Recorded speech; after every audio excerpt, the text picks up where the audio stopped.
All right, let's move on to this now. President Cyril Ramaphosa says South Africa's congratulations to Zimbabwean President Emerson Mnangagwa on his re-election after last Wednesday's polls was on the basis that the country's Electoral Commission had declared him the winner. This despite the SADC observer mission expressing its reservations on the recently concluded elections in that country. Ramaphosa says SADC is engaging on the Zimbabwean elections, which the regional body said fell short of the constitutional requirements of Zimbabwe and the region.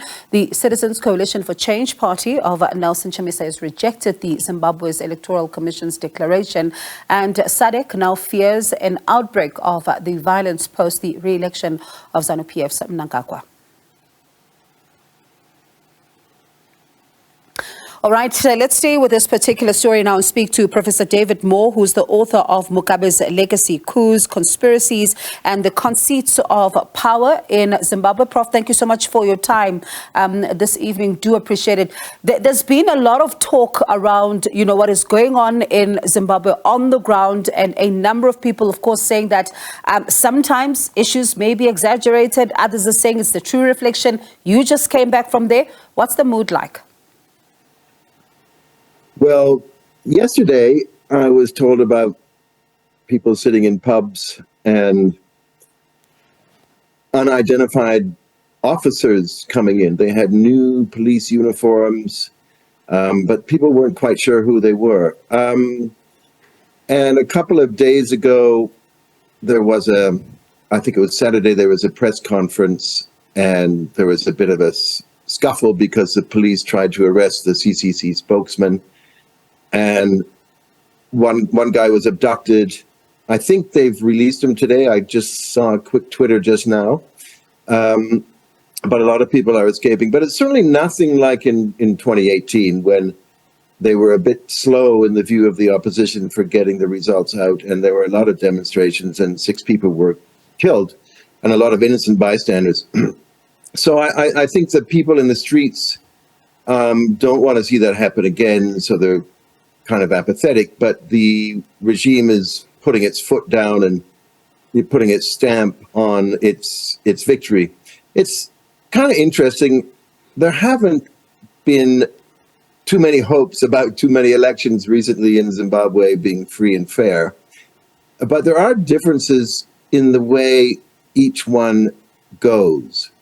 And this one was kind of interesting in a few ways, but you can ask me more questions about other things if you want. We can get into that later, Bongi. Yeah, and Prof, I mean, you talk about the situation on the ground and also just a description depending on who you're speaking to. Because yesterday, for example, we, speaking to ZANU-PF, and they say everything was above board. You speak to the CCC, they raise concerns, the observer missions as well, raising concerns. And so one then wonders, what exactly, right now is going on in Zimbabwe? Is there a celebration of this particular win? Because the ZANU-PF says there are celebrations. And then you listen to the CCC who are saying, no, this is a travesty. People are simply upset. Well, the people I was talking to yesterday were not ZANU-PF, but they had been, privy to some insights into ZANU-PF, and they said there's really not a lot of celebration within that party. It's kind of a quiet victory. There are a lot of tensions within ZANU-PF.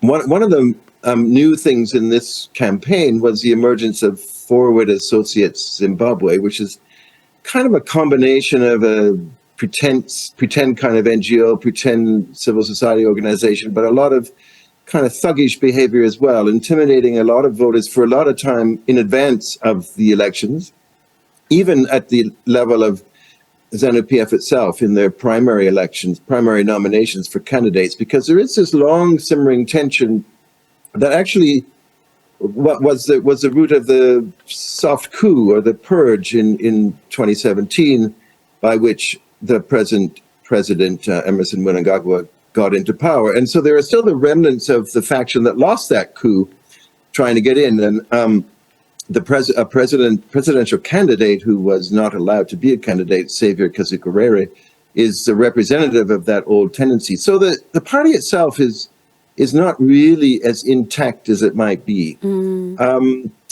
So yeah, nobody was celebrating really. You had this announcement, which was kind of cold. And already, as you say, the observation teams ranging from SADC to the EU to an independent organization from the United States did put a lot of doubt on this election. So I think what may happen in the region, and you told us about South Africa's president, sort of celebrating this while the SADC forum,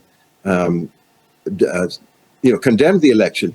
But this indicates the tensions in SADC. So we have Zambia, and the leader of the delegation was seen as, an old vice president from a liberal regime, a non-liberation party. And you might have Botswana sort of pitched against South Africa and the Liberation Party countries. So it's going to open up tensions at that level, as well as, of course, there's still, I don't think we're quite sure if the CCC is going to take the results to the Electoral Court. And if they do, pardon me, yeah, Prof, pardon me. If they do, what chances do they have, according to you? Because we've seen this in the past, and it doesn't really result into any physical change. So do you think this time around, if they should explore that avenue, they might be lucky? Well, I doubt it, and I suppose that's why they're still thinking about it. But it does raise the profile again. It makes the issues more apparent. The courts aren't really trusted as being neutral. So you would have the chase for more, I'm sure you've discussed these V11 posters that you're supposed to put outside every polling booth after the results are in. Well, the raids on the election NGOs were actually to get those images. And I think they got them because the election NGOs didn't have much time to put them together. So you've got 12,000 images there. Various organizations have them. I presume ZEC has them, but they're not going to let them loose unless they're absolutely convinced that they are accurate. And there was also this issue of the very slow ballot papers in about 75 constituencies. Some people waited all day to vote. Some people had to go back the next day. What happened, while they were waiting? People left, maybe different ballot, people are very suspicious. So there's still these doubts overhanging in everybody's head, and they could come out in the court. We may get more evidence.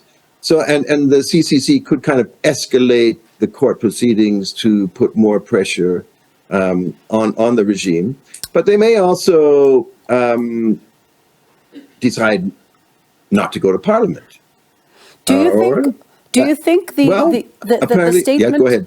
Pardon me, do you think the statement that was released by the president, and he now says, of course, this was done, just after because the election result was declared, but do you think it was premature for South Africa to release a congratulatory statement through the president? It could be. It was interesting in Sunday's media in Harare. They made a big deal of Chissano, the former president of Mozambique, who's the head of SADC right now, I think. And he's also the head of some kind of debt reconciliation committee in Zimbabwe. And he said, he was very much against the SADC report. Maybe Ramaphosa is following that line. Maybe he's kind of putting his hat in the ring, saying that it's going to be a tough go. They will have to be more relaxed than that observation team meant. It also some ideas floating around are that if the SADC group couldn't really decide, what to say one way or the other, they might do what they did in 2008: is persuade the parties in Zimbabwe to negotiate a kind of coalition. That happened in 2008 after many murders and torture and so on, as the run-up came into place in June 2008. Here we had a date was set in October 2nd, I think, if there had been a runoff. If there had been a runoff, I think if there was juggling with the numbers, and there usually is, so everybody is suspicious, if there was a bit of juggling in the case of a potential runoff, it might have been to avoid that kind of situation. So it could be kind of postponing the real decision until the parties and the region can decide, okay, do we kind of let this go, or do we push towards a negotiated settlement? Some people in civil society are hoping that would happen because it would settle things down a bit. Maybe, you know, if you had a good finance minister in, you could get the economy going, because the economy is really not looking very good. All right. Prof, thank you so much for that. And let's see what happens in the coming days. Whether or not the challenge is put to the courts, what happens with that on that particular front? Do we see a recount? Do we not? Let's see what happens, and I hope we speak again. That is Professor David Moore, author of Mugabe Legacy, Coups, Conspiracies, and the Conceits of Power in Zimbabwe.